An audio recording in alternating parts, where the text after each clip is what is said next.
We're going to get started. I wanted to welcome everyone to the webinar tonight. For those of you who don't know me, my name is Dr. Lauren Levine. I am the host. I moderate the webinar. We have a massive turnout. I couldn't figure out why, because we typically get about 600-700 people that register. We had close to 1,200, and then I realized it was because Dr. Kosinski is here, and he hasn't been here for a number of months. Many of you know that he's world famous, and we're so thrilled to have him here. So I know that you are here to hear him and not me. So I'm only going to speak for a few minutes. I want to make sure that Tim can speak for as long as he needs. We want to make sure we leave time for questions at the end.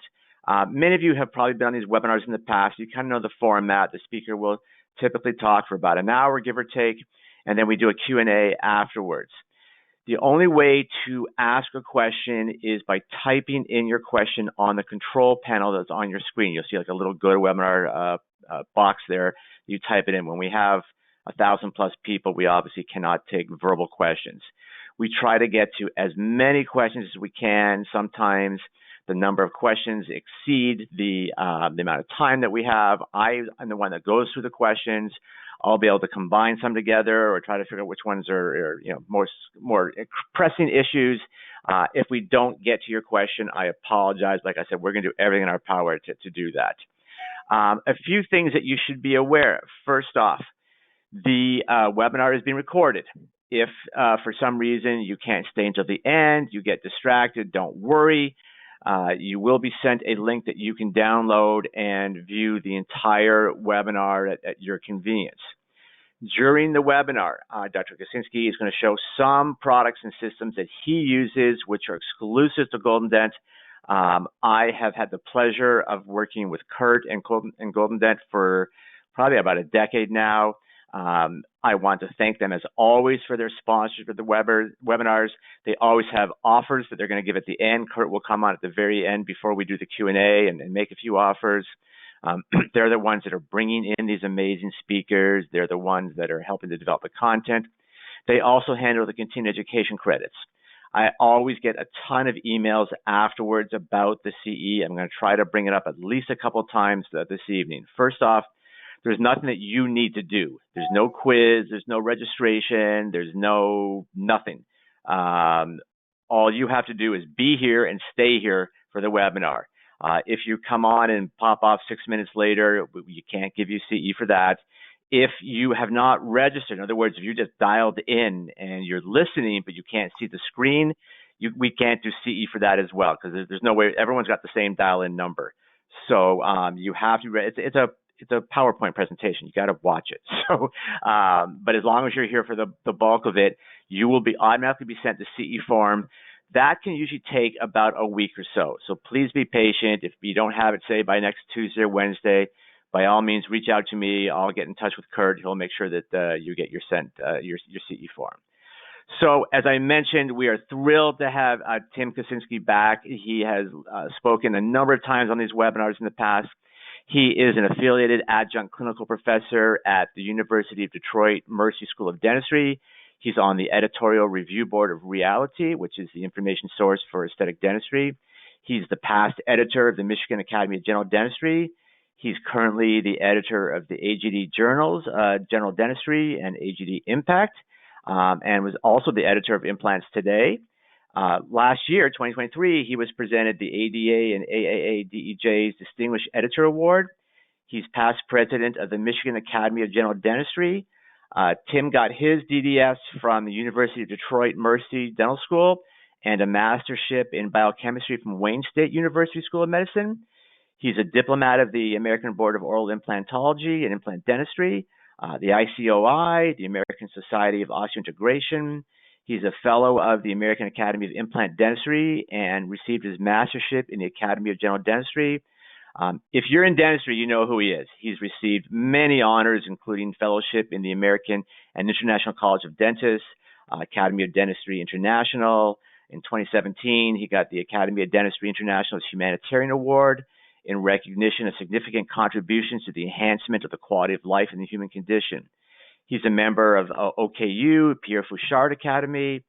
He was the University of Detroit Mercy School of Dentistry Alumni Association's Alumnus of the Year. In 2009, 2014, and 2020, He got the AGD's lifelong learning and service recognition. If you think you've placed more implants than him, you haven't. He's placed over 19,000 implants. He's published over 250 articles on surgical and prosthetic phases of implant dentistry, over 100 dental editorials, and was a contributor to the textbooks of principles and practices of implant dentistry and also dental implantation and technology. Did we leave any time for the actual presentation, Tim? Because I think we got all your recognitions in there. But as always, a pleasure, my friend. So looking forward to the presentation tonight. Thanks, Lauren. You always make me giggle when you go through that. It is pretty wordy, isn't it? Well, welcome everybody. We do have a really big group here today, and I'm honored to be with Lauren. I was telling Dr. Levine that I travel a lot around the country, and his recognition is impeccable around the country. So thank you for the invite, and also to Kurt with GoldenDent, who you'll meet at the end of the program. So many of you know I'm a general dentist in the Detroit area. Yeah, I do a lot of implants, but I am a general dentist, and in today's environment, I don't know how the rest of you around the country are feeling out your practices, but I see a lot of stress in our patient population. I see a lot of fractured teeth, a lot of root canal treated teeth with posts in it, where we get horizontal fractures where the teeth are no longer restorable. I think there's just a lot of stress and a lot of things that are going on in society today that is affecting the way we practice. So our topic today is socket grafting, when to graft, and what to use predictably. And I'm a very practical person. I use just a small number of products that work very, very well. And I like to say that, I'm going to show you how to grow bone. We can grow bone today 100% of the time. I'm going to limit our discussion today to a couple unique situations. Number one, if we take a tooth out and we have all walls intact, whether you want to call that a 4 or 5 wall defect, obviously filling that socket with something will help minimize bone loss vertically and horizontally, and it will help prepare a site for our future dental implants. I do a lot of implant teaching, place a lot of implants, and I can tell you that implant dentistry is the most financially rewarding thing you can do in dentistry today. So those of you who are not surgically placing implants, certainly I challenge you to get as much information as possible. And if we have a facial wall missing, which happens oftentimes, we can show you how to grow bone 100% of the time, again, with some of the products through GoldenDent company, which is very reputable here in Detroit, and very good friends, almost like family to me. So let's move on. And as Lauren introduced me, thank you so kindly. I do have, this is Northern Michigan, by the way. If you haven't been in Northern Michigan, it's absolutely beautiful. But the little website on the bottom, drkosinski.com, is simply an educational website.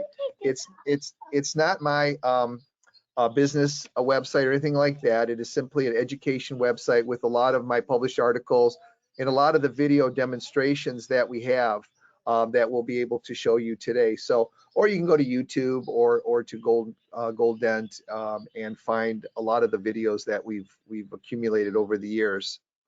So what are our objectives today? Let's just do very briefly. We want to learn some predictable atraumatic extraction socket grafting techniques. I love that term atraumatic. We coined that many years ago, and we were criticized early on. How can extractions be atraumatic? Well, I'm going to show you some techniques where if we don't want to use the term atraumatic, we're going to use the term minimally traumatic, meaning atraumatic or minimally traumatic to the patient, where we can remove teeth without the patient's oftentimes being aware of the proprioception that normally goes around with taking teeth out. Many of my patients say, "Oh my God, you're kidding! You're done." So we're going to show you the techniques that I use literally every single day in my practice. I would not practice without the GoldenDent physics forceps, and we'll demonstrate that in detail. And if I take a tooth out, I'm going to put some type of bone in it. Now, many of us know that grafting is expensive, and dental insurance oftentimes does not cover it for general dentists. And so many of our patients do not want to pay out of pocket. So it's your job as a practitioner to communicate with your patients. You must make your patients aware why this is imperative for future dental work, implant, abutment, and crown, or even in a ponic area for our conventional dentistry.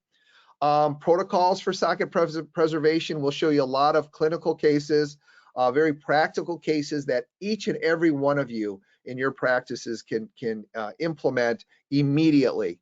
Reflection or flap design is very important. We have to feel comfortable seeing the available hard tissue. And then I'm just going to show you a couple of materials. I don't use a lot of materials in my practice. I have one membrane, a resorbable membrane. I have a synthetic and an allograft material. And we have a variety of sutures that we'll demonstrate in a little bit. So we're going to demonstrate all of those things, from extraction to grafting to suturing, to make you very efficient and proficient, make you successful, where you can predictably grow bone 100% of the time. And in so doing, oftentimes if we take a tooth out, we can immediately place an implant. Now, this is not an implant training course per se. I know Kurt has some wonderful programs that are available here in Detroit, but it's important that you know that it exists and that it's possible for us to be able to provide this. To our practices that need to be removed. They're deemed non-restorable. So we anesthetize the area and we want to remove the tooth. But I think it's imperative that we instruct or communicate with our patients the importance of grafting the site. Now, grafting can become complicated. It can be relatively expensive in material costs. And what I like to use is the Osteogen plug material, which is a calcium apatite in a bovine Achilles tendon matrix. It is a simplified approach to socket preservation in preparation for future implant. So here I'm removing this tooth as atraumatically as possible using the physics 4-step. I'm going to luxate that tooth and then take a tooth delivery instrument to remove the tooth in total. And you can see this is a matter of seconds and with very little discomfort for the patient. You can see the trauma created with that tooth. We take a radiograph to ensure that the tooth is removed in total. I took a large Osteogen plug, shaped it like the tooth roots that we're replacing. I'm going to slowly position it into place, and we're going to pack it firmly into the 3 sockets to the crest or slightly above the crest of the ridge. We tell the patients that it is white in color. If they see something white, it's not infection. And we will allow the epithelium, which grows 0.5 millimeter to 1 millimeter a day, to close that site. I'm not concerned about primary closure whatsoever. We will suture with some interrupted sutures, take a postoperative radiograph, and we will evaluate this site in a very short 3 to 4 months and evaluate whether or not it is adequate for placement of a dental implant and restoration. So I wanted to begin the program with this real short video, and it's in real time, a couple minutes. And once we anesthetize the case, we're going to use what we refer to as the physics 4-step. And it's a series of 4 instruments: upper right, upper anterior, upper left, and lower universal.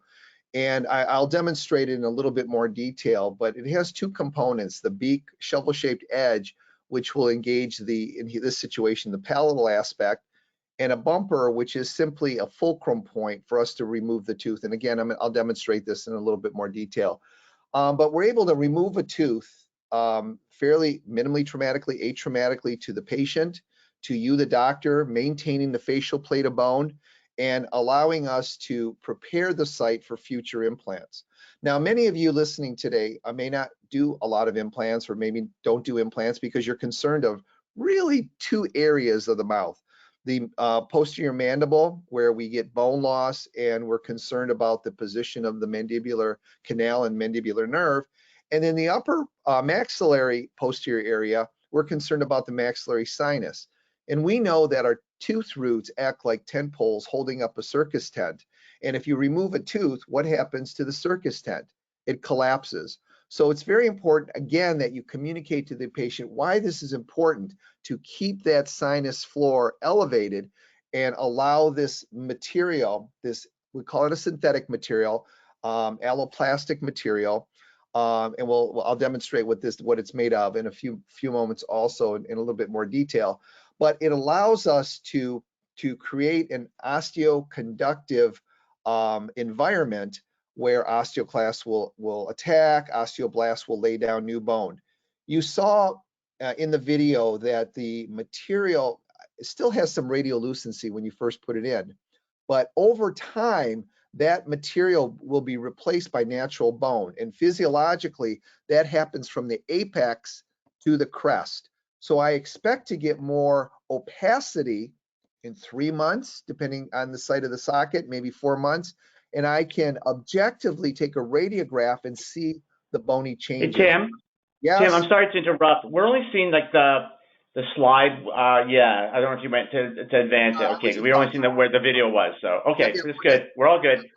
So anyways, we are able to see the conversion. For instance, this is a lower tooth with posts that are fractured. We take the tooth out, we take a radiograph, and we can see in a very short amount of time, immediately following graft, we do have some radio opacity to some degree, but in a very short 3-month period, doctors, you can definitely see, radiographically see a change. I'm going to tell you that this change is actually bone turnover, where it allows us to predictably place an implant without a lot of bone loss.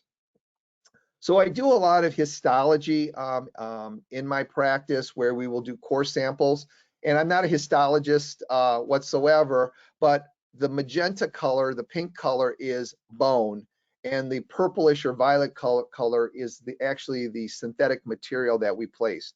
And you can see that we have more bone turnover in this situation, probably the apical half. If we place an implant, we're going to remove that area, get our initial stability, and be able to place an implant in a very short amount of time. And in this situation, we have what's called a healing abutment, meaning we're able to torque that implant very firmly. We get great initial stability. We're able to put a taller screw that penetrates through the soft tissue, which eliminates the need for secondary uncovering in the future. So this material will convert to bone in a very short amount of time. I'll allow my implant to heal in the lower jaw for 3 months, and eventually I'll have my dental laboratory fabricate, in this situation, a screw retain zirconia or Bruxer crown with predictability. Now, doctors, this is something that I think is very valuable for you to realize that, number one, we can grow bone, we can prepare a site for future implants. There doesn't have to be a rush in the posterior part of the mouth. Rather, we want predictability in our cases. We want success. So what I'm going to demonstrate the rest of the program today are situations that will give you the exact same results that I get every day in my practice. And we're able to provide that patient emergence profile and function. So Osteogen plug, what is it? It's a alloplastic material. It's a calcium apatite material in a bovine Achilles tendon matrix. So it is truly a graft, a very specific graft that I've been using probably for, maybe 14 years now. It does not need a membrane. Now, for those of us who graft, and we understand grafting principles, we use an allograft material, a bone from another human. We know that we must protect that graft material from invagination of epithelium to get predictability. So we have cost of the graft, we have cost of the membrane. The design of this specific graft material is very, very special in that it acts as a graft and a membrane. So what that means is that epithelium, which physiologically grows 0.5 millimeter to 1 millimeter a day and grows 10 times faster than bone. I've already said that we get conversion of bone from the apex towards the crest. Epithelium will grow from the crest towards the apex. Epithelium grows 10 times faster. So many of you in your practices have grafted and understand that, but maybe a membrane wasn't precisely placed, and we end up with mush, or we don't have a site that we can predictably, efficiently place a dental implant. So the material, the bovine Achilles tendon matrix, forces the epithelium to make a choice, either to grow into it or follow the path of least resistance and grow over the top. And nature will always follow the path of least resistance. So this is a very important material in my practice, and I'm going to demonstrate where and when I use it routinely, literally every day in the practice. So if we have a socket site, we're going to take this material. This is not a collagen plug. It is truly a very specific, unique graft material, calcium apatite in a bovine Achilles tendon matrix. The blood will absorb into it. I will pack it firmly to the crest or slightly above the crest. Simply place a couple interrupted sutures to hold it in place. Now, directions afterwards are very important. No heavy spitting, no straws. I like my patients to stay away from crunchy foods like nacho chips, potato chips, peanuts, things like that can poke it. Epithelium will consistently grow 0.5 millimeter to 1 millimeter a day over the top of this socket. I like to see my patients in a week to remove the sutures, and it also allows me the opportunity to see how well they're healing, because we know people are going to heal at different rates, right? Our elderly patients, patients with health issues may take longer to heal, but it allows me the opportunity to evaluate the sites to see how well they're healing. Again, a huge socket, we grafted, you see some radiolucency there. 4 months post-op, I now have a site that is ready for a dental implant if that's what we choose to do. And again, not an implant training course. Here we did another core sample, and we can see that we do have a bone turnover. We're able to place an implant. And in this grafted site, in a short 4-month time period, I was able to torque an implant to 45 Newton centimeters, which is excessive. It's extensive. It gives us great stability, allowing me, again, to routinely restore patients with a product that they're coming to you asking you about. Implants have become very, very popular in our practice. We're doing hundreds and hundreds and hundreds of them, and patients are really asking more and more about dental implants. But extracting and grafting is as important as placing this spark plug in the jaw. So let's go through some cases here. Again, we have a tooth that's deemed non-restorable, or endodontist, Dr. Max says, go back to Tim, he's going to take the tooth out. We extract, 3 months later, we have a change. It is nice to be able to objectively determine a changeover. Histologically, we definitely have bone turnover in those sites, which allow us to place an implant and eventually restore it. We often are presented with teeth that are non-restorable, and we will anesthetize the patient and try to remove the teeth as atraumatically as possible. Here I'm using the physics forceps, which consists of 2 components. The beak is a shovel-shaped edge, place 1 to 3 millimeters subgingival on the palatal aspect, and the bumper is placed as high up the vestibule as possible. And without squeezing the instrument whatsoever, there's no luxating. I'm just simply rotating my wrist, and within a matter of seconds, the tooth will pop. Now, it's not intended to, you're not going to hear it pop, and it's not intended to remove the tooth in total. Rather, it's intended to luxate that tooth up and out of the socket following the arc of rotation. And I'm very carefully trying to remove this tooth in real time, removing the tooth without removing the crown, without sectioning the roots. And we have very divergent roots, as you can see. We are then going to curette any infected area and evaluate the facial plate, removing any granulation. Here I've taken an extra large Osteogen plug, shaping it like the root of a tooth, and simply carefully placing it into the 3 sockets. I'm condensing it firmly, but not crushing the material. It's not amalgam, and I'd like to place it at or slightly above the crest of the ridge. I will then place some interrupted sutures, and my suturing technique is always consistent from crest to facial, crest to palatal. Just do some interrupted sutures. Now, I don't care about primary closure because epithelium will grow 0.5 millimeter to 1 millimeter a day, but I want to evaluate the band of attached gingiva.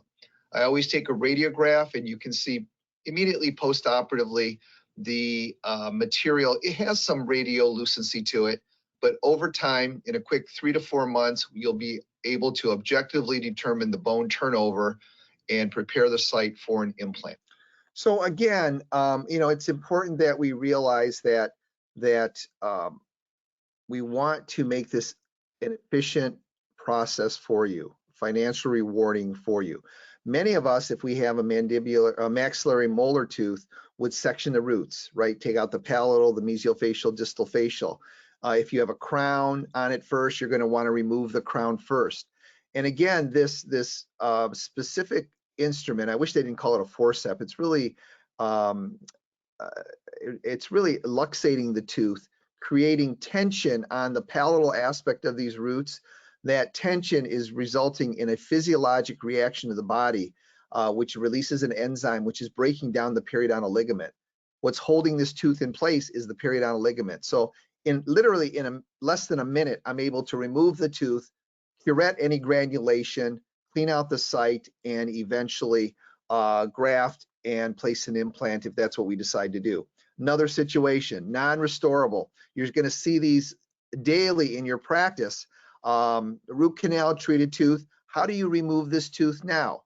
We anesthetize the area. Here I'm taking a periotome from GoldenDent and just checking my anesthesia. And here's the physics forceps. It's a series of four instruments. Now I think Kurt with Golden will have some specials at the end of the meeting. I'm not really sure, but it's something that is very high quality materials. Doctors, if I'm taking a tooth out, this is my go-to. I don't have a lot of instruments in my practice. If I'm taking an upper maxillary molar, my team will bring me one forceps and will remove the tooth, and the patients are amazed. Again, it consists of two segments. The beak is a shovel-shaped edge, which will engage the palatal or lingual aspect of the tooth, a 1 to 3 millimeter subgingival. The bumper, here we have a little green silicone cap, will be placed as high up or down low the vestibule as possible. It is not the working end of the instrument. It is not holding the facial plate. Rather, it is simply acting as a fulcrum point or center of rotation, where this uniquely shaped instrument places tension on the palatal or lingual aspect of the tooth and luxates that tooth up and out of the socket in a matter of seconds. So very, very efficient, very proficient. It's not intended to remove the tooth in total, and I'm not squeezing the instrument. So if you have any manual dexterity issues, if you don't have a lot of strength in your hands, this is it. I'm basically putting pressure on my index finger and just constant pressure pushing up, and that tooth will disengage. I will then take what we refer to as a tooth delivery instrument. It's just a bird beak forceps, and I'm removing the divergent roots in a matter of moments. This is time saving, bone saving. It's very important that you curette any granulation. You have to get the snot out of there. Purple blood is bad, red blood is good. And I'm simply curetting completely. I always take a radiograph after I take a tooth out. Doctors, I see a lot of root tips left in the jaw, which is very frustrating for me as an implant person because I have to remove those root tips.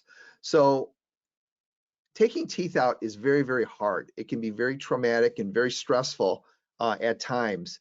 And so having a technique that makes you, again, efficient and proficient really, really will be beneficial. And I think Kurt will probably, I know he has some training programs here in Detroit on live patients that he could probably discuss. So again, here I took my Osteogen plug, and doctors, this is a $40 or $50 graft. It's not $110 for an allograft and $110 for a membrane. It's very, very cost effective, and it turns to bone in a short amount of time.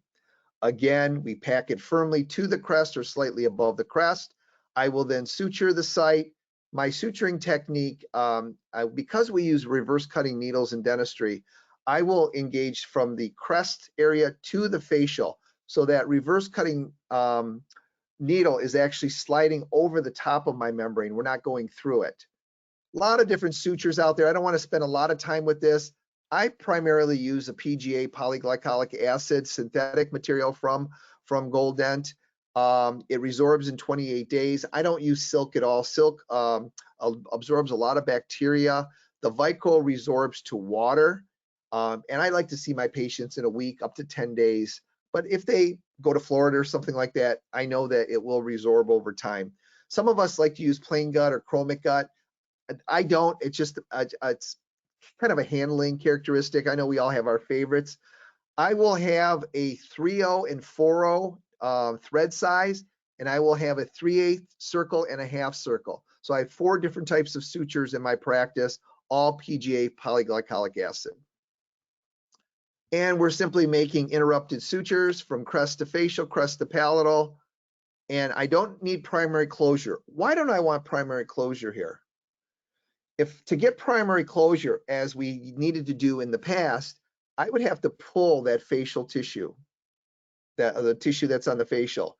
And in pulling it, I would end up with mucosa on the facial aspect of that ridge. With my dental implants, I must have attached gingiva on the facial aspect of our implants. I must have at least a band of 2 millimeters on the facial aspect of our implants. So I don't need primary closure, and I think I've said this 3 or 4 times, because physiologically, epithelium will grow over the top of this material a half a millimeter to a millimeter a day, depending on the health of the patient. So again, just making some simple interrupted sutures to hold it in place. No heavy spitting, no straws, stay away from crunchy foods. You can see I clearly have a band of attached gingiva, and we will get healing. Immediately post-surgery, we see it's some radiolucency there. After 4 months, you can definitely see, I'm going to say the apical 2/3. You see more opacity there. Now in the coronal third, maybe even a half, you see that radiolucency there. That is bone, and I'm going to show you that in a moment, but it's immature. Our initial stability with our implants is in the apical 2 millimeters. And if I place an implant, I'm going to allow it the bone to integrate around it anyways, so I don't mind moving forward. So let's prove it. I'm going to make a reflection, and what do we have? We have viable bone in that site. Viable bone. It's immature. It's not completely mature, but it is much more mature in the apical half, where we'll get our initial stability. Again, doing histology, the magenta color is bone, the purplish color is the graft material. Now, again, not an implant training course, but every system, we have a pilot burr that allows us to angle our implants mesial, distal, and buccal lingually. And here, because that bone is a little bit immature, I'm going to use osteotomes to kind of condense that available hard tissue in the posterior maxilla, which we know is the worst bone in the body, right? We're replacing a 3-rooted tooth with a single implant, and it takes a lot of stress in that back part of the mouth. So I'm just condensing it, basically taking a piece of styrofoam and making IKEA furniture. I'm going to widen that osteotomy and simply widen that osteotomy, widen the osteotomy, and I'm going to thread my implant into position to the crest, and this torqued at 40 Newton centimeters. Tremendous initial torque for any implant. You can clearly see that the implant is at the crest that we created.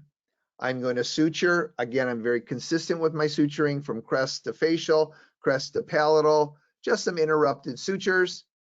I don't care about primary closure, but I do care about a band of attached gingiva on the facial aspect of my implants. We get closure, and you can see the immature bone in that coronal third area, but we know that implant is right at the crest. And here our post-operative CBCT analysis illustrates that that implant is indeed at the crest. The bone is immature, but it's going to continue to mature with time. Again, how about a posterior maxillary tooth?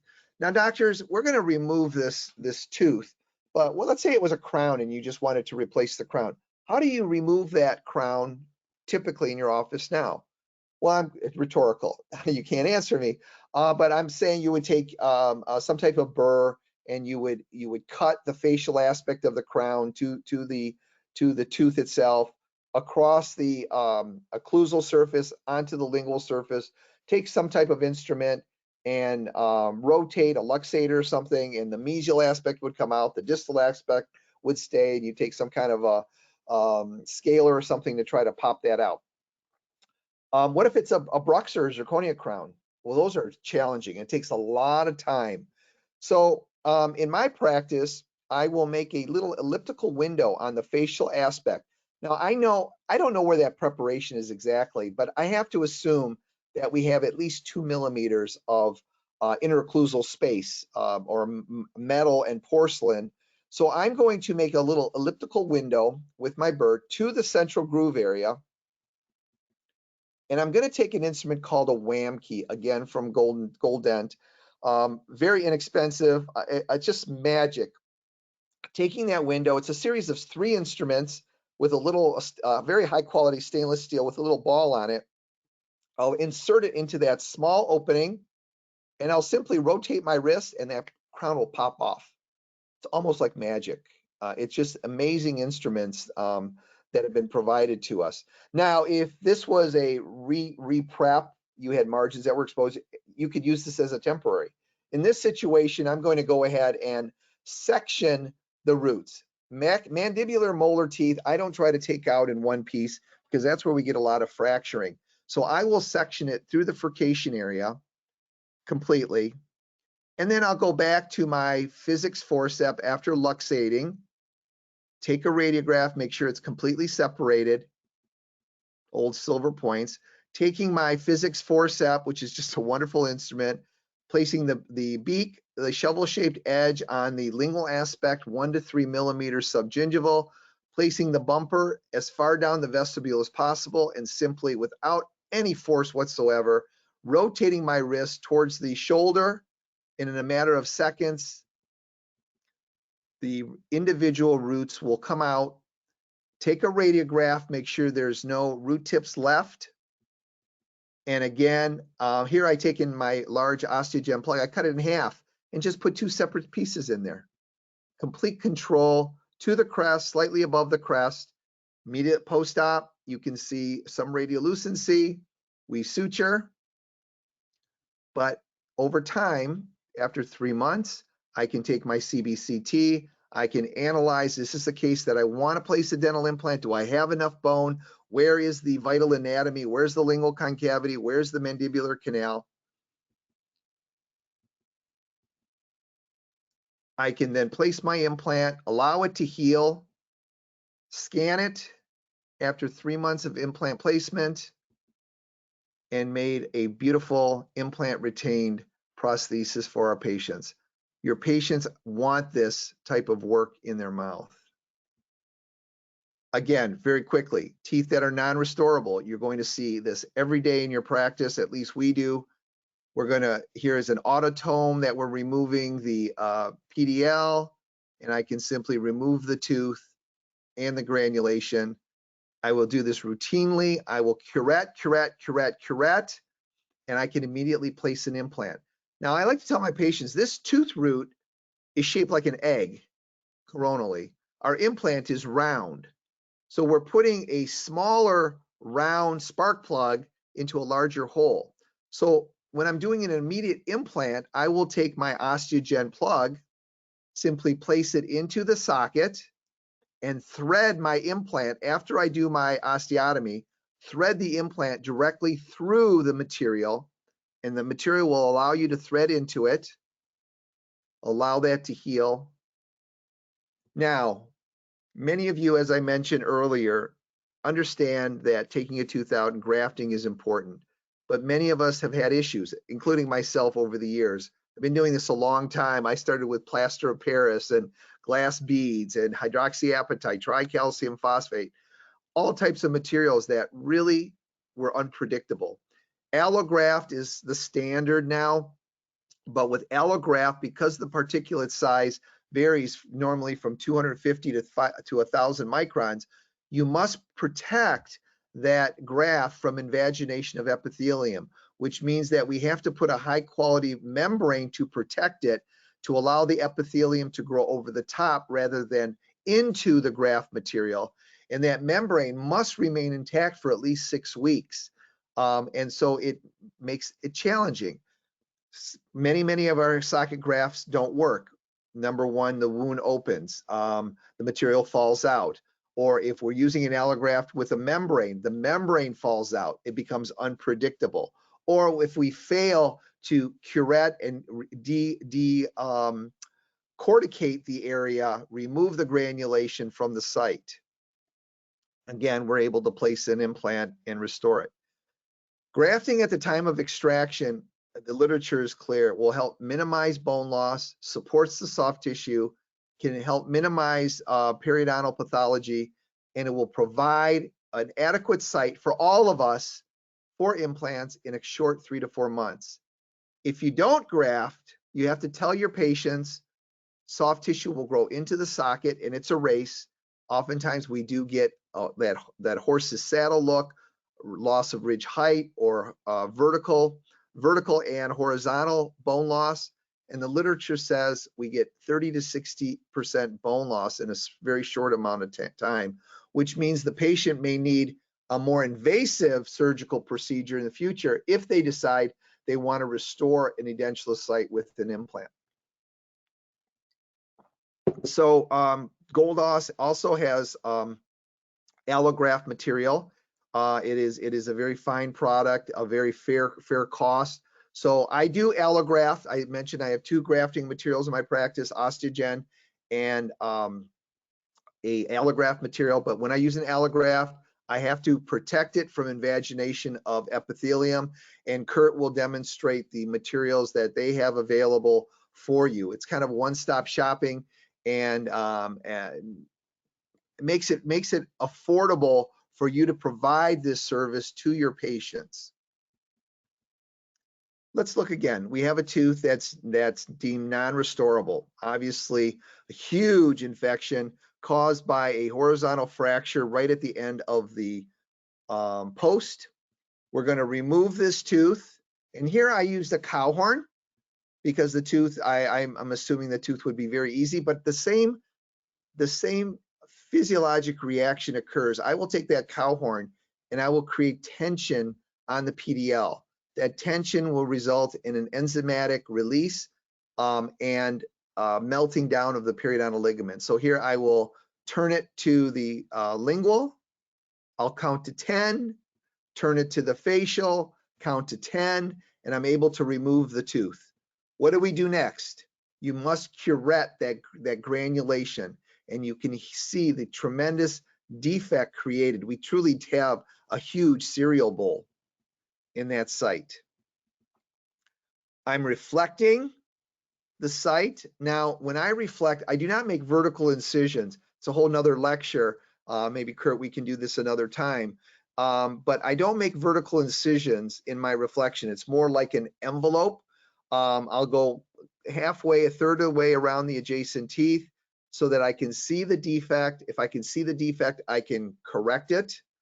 If I don't incise any mucosa, I don't get prostaglandin and histamine release, and our patients really do not experience a lot of postoperative discomfort. Here we had that huge defect. I'm taking an Osteogen plug, packing it to the site, again, respecting the band of attached gingiva. I don't care about primary closure. I'm going to suture, and 3 months post-op, you can see a change. It's still some radiolucency there, but more opacity. And our CBCT analysis allows us to virtually design the implant placement, virtually design the final prosthesis. I was taught early on to visualize the case finish before you ever start. And with our modern technology, we are all equals now. You're going to be able to achieve exactly the same results. After 3 months, I'm going to reflect the site. This is called an Orban knife, specially designed stainless steel blade. Gives me a lot of control, and I'm going to reflect that tissue for you. And what do you see? Bone. And when I say my reflection is like an envelope, like a number 10 envelope, you blow into it, I don't make vertical incisions. It allows me to have complete control and allows me to reposition that reflection very easily. Again, histologic evaluation shows that huge defect, after 3 months, we get bone turnover with enough adequacy that I feel comfortable placing an implant. Again, pilot burr, widen the burr, place the implant in the jaw. We're going to widen the osteotomy here. We're widening the osteotomy. I'd like to place an implant of half the diameter of tooth I'm trying to replace, but I'm able to thread my implant to the crest and it torqued. Remember how big that defect was in 3 months. Predictably, doctors, you're not going to have to think about this. You're going to get the same results. We torqued it to 45 Newton centimeters. Therefore, I'm able to put what we refer to as a healing abutment, a taller screw. We torque that into position. And I have a band of attached gingiva. I take radiographs. I'm happy with my position. 3 months post-op, we have tissue that looks like a typodont. This is routine dentistry, easier to do than a DO composite on tooth number 2. We're going to torque the final crown into position and give the patient form and function to a very high degree, a very cost-effective degree.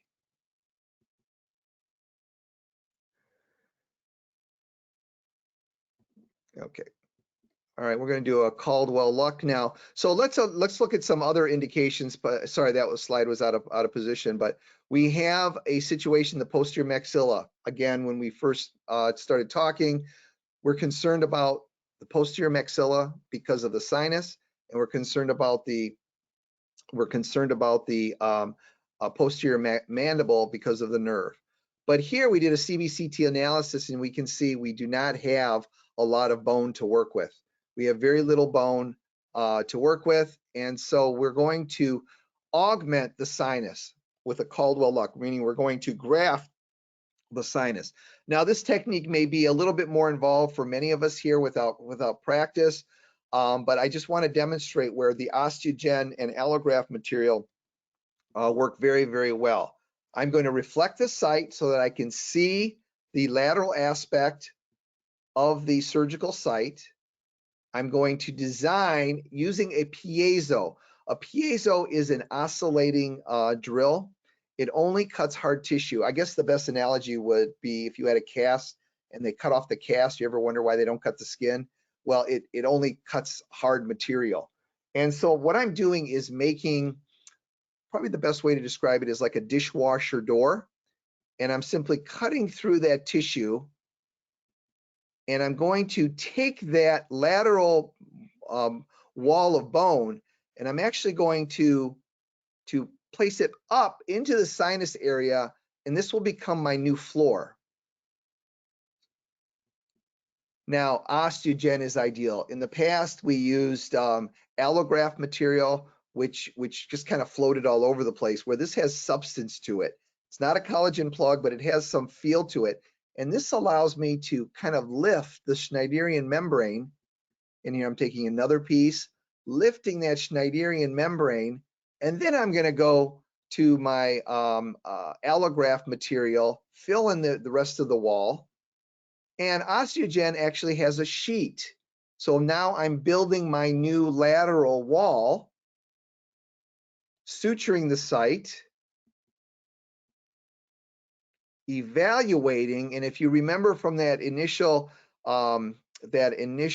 CBCT cross-sectional view, we now have tremendous height of area. In 4 months post-operatively, we did get a little bit of shrinkage, but very, very adequate for me to predictably place an implant.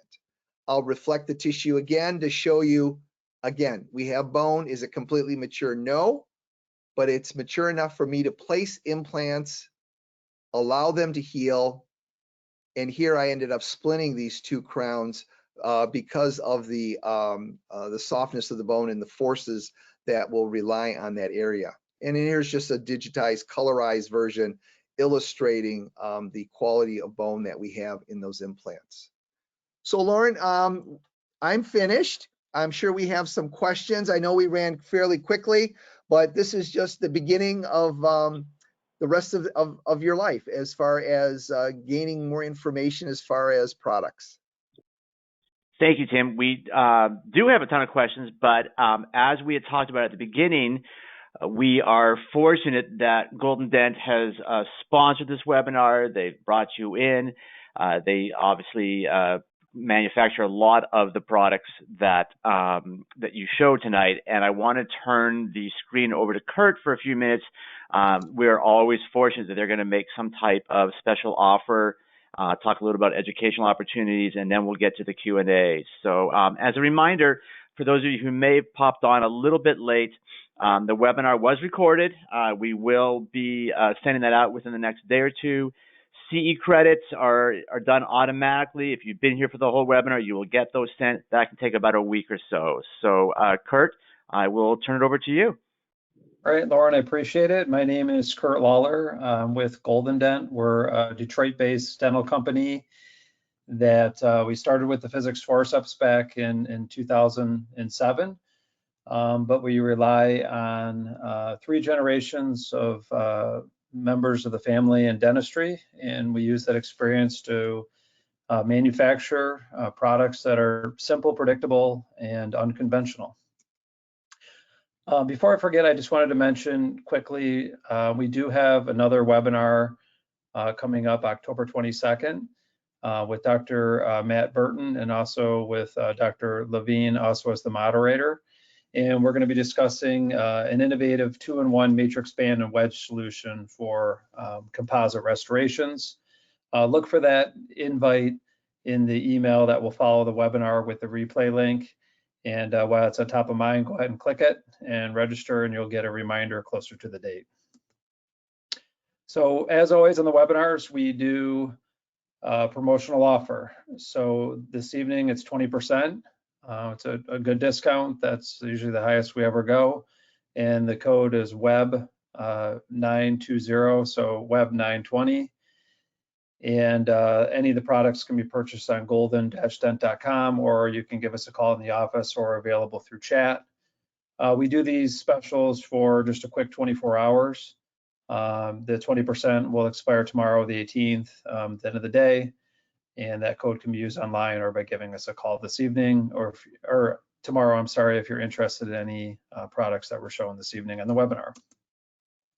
So as mentioned, we started with the physics forceps, and from the physics forceps extraction instruments, we've expanded to a lot more products, but extractions is really where we started everything. And once the tooth extracted, you obviously have to have a graft material to put in the socket.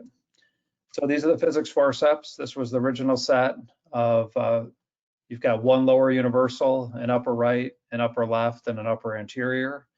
This is always the easiest set to use, provides the best leverage. And if anybody is not familiar with the physics forceps or was interested in trying the product, the standard series is definitely the set I would recommend. We do have one other set called the molar series, which reaches further back into the mouth, but that's really for erupted third molars and hard to reach second molars. This set is excellent, and some people just start with the lower universal. That's a good way to try the system. So as mentioned, it's not really a forcep, it is an elevator, but if you do want to elevate in advance, obviously we have all these other instruments available too, from the direct luxators, or if you want to use an instrument we call the wedge, or any type of elevator. It's not going to hurt to start to sever the PDL, but it's not necessary with the physics forcep.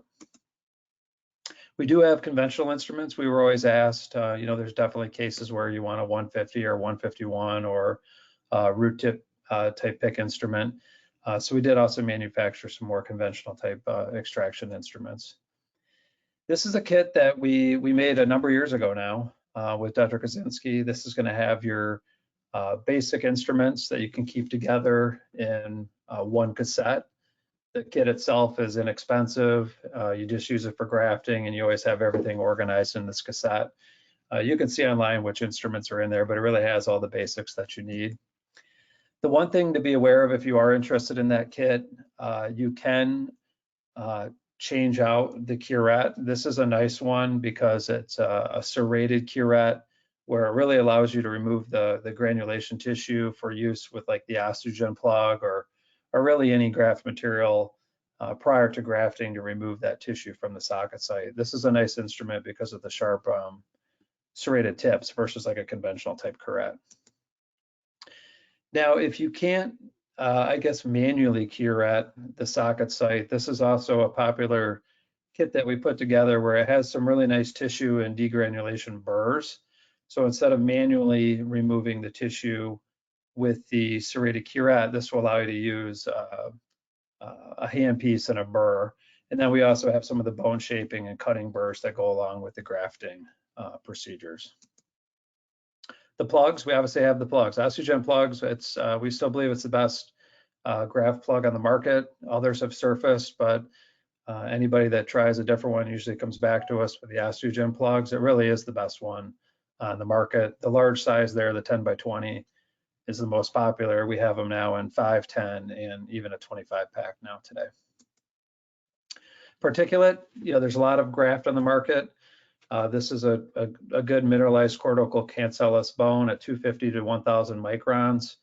We have in various different CC sizes, and then we also have the putty form of the Allograft. If you're using another graft material, we encourage you to try our graft. We've always had good feedback and results. It's what Dr. Kosinski uses in his practice, and it's priced fair.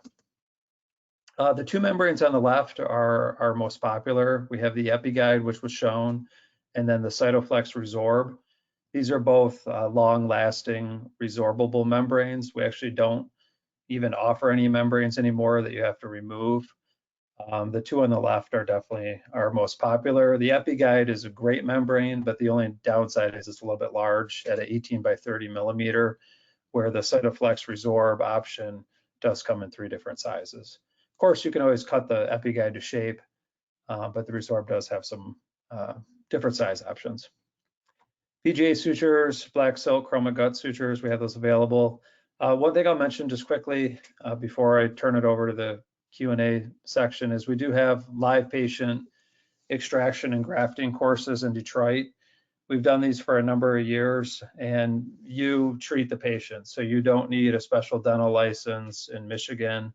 It's at a teaching facility, and as long as you provide just the documentation of your dental license and a few things, you do work on the patient. So we just had one last weekend. We saw around 65 patients, extracted hundreds of teeth and grafted just about as many socket sites. So it's a really good way to try any of the materials or procedures that were shown this evening. You can learn about that on amplifydental.com. I think there's also a link on our main website. So I want to just mention this quickly, and then I'll stop my portion of the presentation here. But a lot of times we get customers or doctors that join our webinars on a regular basis, and sometimes when they call, they ask kind of what's new. We're always trying to provide unique, different products. These are a few of the things that we just added. The Logiblock bite blocks. These are really excellent. They're a great shape. They allow for easy accessibility during these procedures if you do need a block. These are really good. The greenish or bluish one and the purple are going to be your more popular sizes. And then we just picked up we're actually the exclusive dealer now for the Rondium Quick Connect. It's like a specialty Tuffelmeyer type system. So if you're still using an older type Tuffelmeyer system, or there's certain cases where you need this instead of a sectional system, this is something we've had good success with to start, and it's something to take a look at. And it was developed by Dr. Simon McDonald out of New Zealand, which is actually the original inventor of the Triodent and now the Palodent system. So it's got a lot of credibility behind it, and this Quick Connect system we're expecting to be a great product for our customers. And then up in the top left corner, we did bring back our single-use matrix rings, and then we do have the comparable NiTi rings that you may be familiar with that at an affordable price. So that's it. I'll leave the slide up. It's Web 920 to save 20%. Give us a call if you have any questions. We have a ton of unique different products for extractions, grafting, endo, implants, and air polishers, and all kinds of different unique products. So give us a call anytime. I appreciate it, and I'll turn it back to Lauren for the questions this evening. Thank you very much. As a reminder, for those of you who didn't hear me the first two times, the webinar is recorded. The recording should go out sometime in the next day or two. The CE credits are done automatically. If you've made it this far, then you're going to be sent a CE form. If you only logged on 7 minutes ago, that you're not going to get one. You had to have been here for at least 75–80% of the webinar. It's all automated. We know what time you logged in, what time you logged out. I send that off to GoldenDent. They send out to CE. Takes about a week or so keep an eye on your inbox. We have a bunch of questions, Tim. Are you ready to roll? Always for you. Thank you. So let's see. When you first remove the tooth, are you doing some type of curettage or cleaning out the sockets? Yeah, that's critical. You have to remove any granulation, and you want to eliminate any purple blood. Red blood is good, purple blood is bad, and the granulation has to be removed. Okay. Let's see. What about, are you using any type of liquid when you do that, like a chlorhexidine rinse or anything else? Okay, so you know, you're a periodontist, and you may disagree, but a lot of the literature said, well, number one, we don't use chlorhexidine very much in the practice anymore. We've kind of really gotten away from it in the profession, and I never put chlorhexidine in a socket site. Some literature says that it inhibits osteoclastic activity, and obviously, if we have inhibit osteoclast, we inhibit osteoblast, and it may extend the time frame for bone turnover, or it may prevent bone turnover. So you know, yeah, you can irrigate with sterile water, sterile saline, but I would not use chlorhexidine in my practice. Okay. And I know some of this stuff, you know, some of these questions came in before you got to this part in the presentation. So, but I do, you know, I think it's important to reinforce some of it. When after you put in the plug, are there times where you would put a membrane over that? Okay, so that's a very, very legitimate question. And when you know, we don't have a lot of time together. So in these programs, Lauren, I really want our doctors to have success, grow bone 100% of the time and not have to stress about it, knowing that in 3 to 4 months, we're going to have bone, knowing that in 3 to 4 months, we can take a digital radiograph and see a change. So if I have a socket, all the walls are intact, meaning I have a facial wall, I have a floor, everything is good, I will go to Osteogen 100% of the time, knowing that I will grow bone. Epithelium won't grow into it, it'll grow over the top of it. If my facial wall is missing, Lauren, if the facial defect is 5 millimeters or less, I will still use Osteogen material. If that facial defect is greater than 5 millimeters, I tend to use Allograft with a membrane. But I mentioned to you that that membrane must be passively placed and must extend at least 2 millimeters beyond the defect. So it's more time consuming to do that, that procedure. You have to reflect more. You have to make sure that you can see the defect completely. So in this forum, if we have no defect on the facial or a facial defect of 5 millimeters or less, I would use Osteogen. Greater than that, with a facial wall, I would normally use an allograft, but you could use Osteogen, and in those situations, I would put a resorbable membrane. The membrane has to be passively placed and must remain intact for at least 6 weeks. So you have to feel comfortable in reflecting tissue and passively placing that membrane beyond any defect. Got it. Okay. Preferred suture that you use over the plug? I use the Vicryl, the PGA. available through GoldenDent. Okay. Can you use the plug for, say, like an internal sinus lift? Would it be effective for that? And absolutely, we're doing sinus tenting, we're doing Caldwell Lux. It's an ideal material for that. What if someone, say, they extracted number 14, they placed in the plug, and 4 months later, no bone? You know, typically, what would be the reason for that, or what, you know, if they're trying to do a diagnostic, figuring out like what exactly happened here? You know, that's a great question. Okay, because we're dealing with physiology here, and so number one, as a general dentist, we have a tendency to be rather frugal, and so you have to use enough material to keep that sinus floor from collapsing. We know physiologically, we remove a tooth, bone is going to shrink up and in the upper jaw, down and in the lower jaw, and that sinus floor is going to collapse. So you must feel comfortable grafting that site thoroughly. And sometimes I will do, you know, Lauren, I will do a like a sandwich. I'll use Osteogen first to kind of protect the floor, and then go to my allograft material and maybe use Osteogen again. It's just not using enough material or condensing it into the sockets properly. Okay. What if it's like a 3-rooted molar? Are you going to cut that plug up into 3 parts, or are you doing a different plug for each either or root, you know, part, or how do you handle that? Sometimes I like to show off and make it look like a root of a tooth and pack it. Whatever system works best for you. But I found through my experiences is, you know, sometimes you have to open up a second package and put enough material in there. Sometimes the defect is bigger than you realize. Okay. Is it reasonable to expect any type of buccal plate growth with a plug? We can grow a facial plate. Again, 5 millimeters or less, I'll use Osteogen. Greater than that, I normally will use an allograft and a membrane.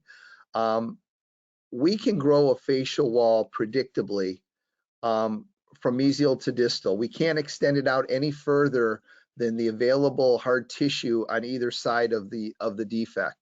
But yes, you will predictably grow a facial wall. Yes. Okay.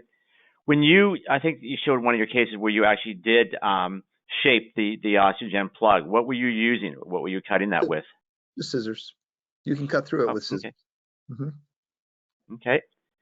Trying to get to all these questions here. Let's see. Are there any contraindications? Are there times where you wouldn't use an Osteogen plug? If number one, you're not going to get height or width in a totally edentulous area, you know, a distal saddle area, you're not going to get height and width with that material predictably. Also, if it's an extensive facial defect, you know, I find that I'll use an allograft instead of the Osteogen material. Okay. For immediate implant placement after extraction, do you make the osteotomy, then place the plug before putting in the implant? Exactly. Do the osteotomy. We get our initial stability with our implants in the apical 2 millimeters. Then I will put my Osteogen material into the socket, and you're able to thread that implant directly into that material very predictably. And it's almost like caulking, because the material will kind of push along the walls of the existing socket. Okay. So here's like someone asked a very specific question about a case that they find challenging. Long upper canine, total coronal breakdown in solid bone. Are you typically needing to flap and get a little more aggressive with those, or will the physics forceps work in those situations as well? No, they'll work. Yeah, you got to take your time. You know, the issue is, you know, they call it a forceps. So our tendency in our training is to squeeze, and we're putting a tremendous amount of force, breaking the facial plate, or worse, fracturing the root tip, and then we take an inordinate amount of time to try to get that root tip out. So what we're doing is we're creating energy in that tooth, and you're not squeezing, and that's the hardest thing. And I think that's where the GoldenDent courses on live patients here in Detroit, And it's a wonderful program. They put you up in a really nice hotel. Detroit is booming city. It's in a great area, a lot of fun. They shuttle you to the areas. The airport is literally 20 minutes away. Very, very convenient. And a fun city. It's a fun city. My daughter actually lives in the city. So you know, it's something that you have to learn. And if you're able to remove 10, 20 teeth in a clinical setting on live patients, that will make you very, very proficient at it. So with any new technique, there's a learning curve. And Right. you can't go back to your old ways. You have to really, and we have a lot of videos. You know, Kirk, you go to YouTube, you can type my name in or GoldenDent, and we have inordinate amount of videos that will help demonstrate the technique. What if someone's constantly having teeth break when they're using the physics forceps? Is it technique? Should they maybe removing some more of the bone and tissue to get the beak more, you know, more coronal, or is it just usually user error? I mean, that's a nice way of saying it. I think it's mostly technique. You must have a purchase point on the beak must have a purchase point. So sometimes roots are, you know, elliptical in shape. And so sometimes I will take a 557 surgical burn, flatten that root. So you have a purchase point. It's technique because we want to squeeze and we want to go fast. You have to let nature play its course and allow that energy to break down the periodontal ligament. The only thing that's holding that tooth in place is the periodontal ligament. So once that's melted away, that tooth is going to disengage up and out of the socket, following that unique arc of rotation of the instrument. Okay. What dental code do you use for the OsteoPlug graft? Is it the same code you would use for an allograft? Yeah, graft is graft. Yeah. Okay. Why are you taking a radiograph post placement of the Osteogen plug? For teaching. Okay. Well, you know, but realistically, you know, if you graft, wouldn't it be nice to objectively take a digital radiograph, which takes you 4 seconds, to see if there's any changes? I mean, I think that there's some advantage to that. Number one, I always take a radiograph when I take a tooth out. I want to make sure I didn't leave anything in there. Number two, you do it after you put the graft in, and you can see what it looks like compared to what it's going to look like in 3 to 4 months. And people are going to heal at a different rate depending on how big that socket is, or their overall health, or their diabetic or other health issues. Sometimes you just have to wait longer, and you can objectively determine the bone changeover. That's a great question. Okay. Okay. I don't think I'm not sure if this is true. Can the physics forceps be used without the disposable bumper? Yes, of course. Yeah, if there's not enough vestibule there, it kind of acts as a cushion. But yeah, oftentimes if I don't have a very deep vestibule, or in the posterior part of the maxilla or mandible, there's just not room for it, I will use it without the bumper. Yeah, and they are disposable, one-time use. Okay. Okay. And conversely, what if someone's finding that they're typically crushing that tissue with the forceps on the buccal and facial? Is that technique as well? Squeezing, yeah, you are not squeezing with this instrument. That's the hardest thing for doctors to understand. It's not a forceps, not squeezing. You're creating tension on the palatal or lingual aspect. You're creating tension with that beak. You're not squeezing the instrument. Okay. If you're flushing out a socket, are you typically using sterile water or saline? Do you have a preference? Either or, whatever. Yeah, sterile water, sterile saline. Okay. Do you put the membrane first and then put bone graft material, or GoldOss first and then plug in membrane? You know, the way I like to do it, I like to put my membrane passively. I want to make sure it's at least 2 millimeters beyond any defect, and that's my new wall. So then I'll pack the material onto that. Yeah. Okay. What about, you know, let's say, I guess this is more of a surgical question, but if you're like doing an upper molar, where will you typically place the implant? Do you put it into the palatal wall? Do you go through the central? Now that's a very good question, Lauren. I do not immediately place implants in a maxillary molar. Number one, there's no reason for aesthetically, and I don't want to put it in the wrong position. Ideally, you'd like to put it in the palatal, but then the crown's going to be thick palatally, and the patient's not going to like it. I don't want to put it in the mesial facial or distal facial socket. I want to put it dead center. We teach emergence profile and smile design, thinking tooth first. I want to place an implant half the diameter of the tooth we're trying to replace. So I will extract, graft, come back in 4 months, then put the implant ideally where I want it. Okay. Are you typically finding with upper molars that you're sectioning them? And if so, how? Or No, are I you just almost coming out? never section maxillary molar. You know, it's type 4 bone, and I will go right to the physics forceps. Mandibular molars that are divergent is a different story because it can be type 1 or type 2 bone, and it's very hard. We see a lot of broken root tips in the posterior mandible. So I will section and then remove each root as if it were a single rooted bicuspid tooth. Okay.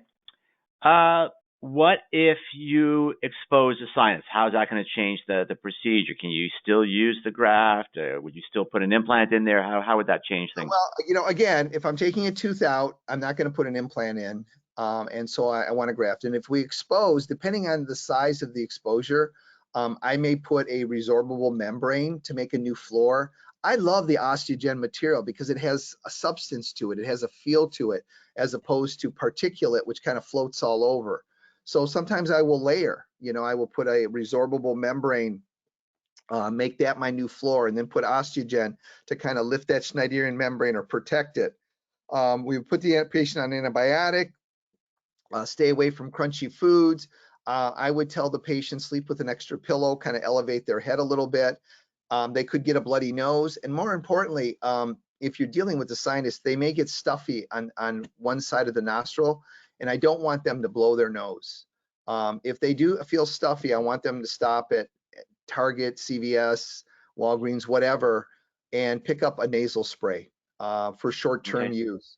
I don't care which one. There's 30 on the shelf. It doesn't really matter which one, but I don't want them to put a lot of pressure by blowing their nose. Okay. The allograft, what's it actually made of? The which? I'm sorry. Let me just make sure I read the question correctly. Yeah, the allograft. What's the composition of an allograft? Allograft is human bone, cortical cancellous human bone. Okay. Are you ever using something like osteodensification or your densiburs or anything like that? You know, that's the question. I personally don't. I use osteotomes. I've heard great things about the densiburs. It seems people that love it, and whatever tool works for you. Yep. Shockingly, we got through all the questions before we ran out of time, which is a rare occurrence. So, anything you'd like to say before we wrap it up and call it a night? Well, I think, yeah, thank you, Lauren. I think that, in today's environment, almost everybody's still listening. So, in today's environment, these are techniques that are very valuable to your patients, providing a service to them. And I want to leave everybody with the realization that this is predictable. You're going to grow bone. I'm not a magician. I've made a lot of mistakes over my long career. And so being able to provide a high quality service to your patients at a reasonable cost is significant. And I challenge everybody who's listening to get involved with implant dentistry. I think we're very well qualified with proper training to provide this service to our patients, but you have to set the foundation. It's more than just building the house. It's setting the foundation so that you can build the house in the future. And I really thank your time. I know it's been a while since we've got together, so I enjoyed this. Too long. Well, yeah, I run into you at trade shows from time to time, but not enough. And I want to thank you, of course. There's a reason why we get well over 1,000 people typically when you are presenting, because people know they're going to see new content and really excellent clinical slides and be able to get all their questions answered. So I want to thank you as always. We need to get you back a little bit less time than a year for the next one. And thanks to GoldenDent and Kurt for sponsoring the webinar. You've seen on your screen, it's been up there, that special that Kurt's offered. I think 20% is the highest I've ever seen. Typically it's 10, maybe 15% savings. So they stand by their products. We have a lot of our clients are GoldenDent customers. They rave about the company, they rave about the products. Take advantage of that special that's up there, the Web 920 code. We do these webinars on a regular basis. As Kurt had mentioned, I think the next one is October the 22nd. All of you who are here this evening have been added to the list for invitations for that next webinar. So keep an eye on your inbox because those should go out in the next few days as well. Final reminder that if you want to review the webinar, I have recorded it. That link should go out sometime next day or two. I'm going to upload that to Kurt as soon as we're done, and he'll get it out there. The CE credits takes them a while because they have to go through everybody, see how long you were on the webinar for. You had to have been here for most of it to get that CE certificate. That can take about a week or so, but keep an eye on your inbox, check your spam folders because sometimes it ends up there, but it will go out. We know that your time is valuable. We thank all of you for joining us. Hopefully you find these webinars to be valuable. And as I said, we look forward to seeing all of you on our next webinar. Please stay safe and healthy, and we'll see you all next time. Good night, everyone. Good night.